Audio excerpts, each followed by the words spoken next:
దండం బాబు. అధోరించారే. సెకండ్ అండి. అటు చూడు బే.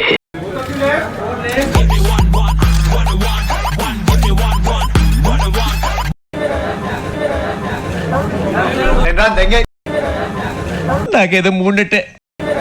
ఎవరు మనతో నుంచుంటారో వాళ్లే మనోళ్ళు. వెళ్ళిపోతే అంతే. ఏంట్రా ఈ టార్చర్? అలా నసుకుతావేంటయ్యా? ఏమన్నాడు రా బాబు?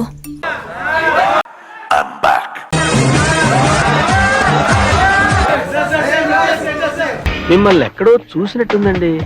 లేదండి, నేను ఎక్కడ చూడలేదు. మీకు ఇంత ముందు కూడా గడ్డ ఉండేదండి? అవును, పుట్టటమే గడ్డంతో పుట్టాను. అయ్యో అలుక్కేంటి? టచ్ చేసావు, నా గుండెల్ని టచ్ చేసావు.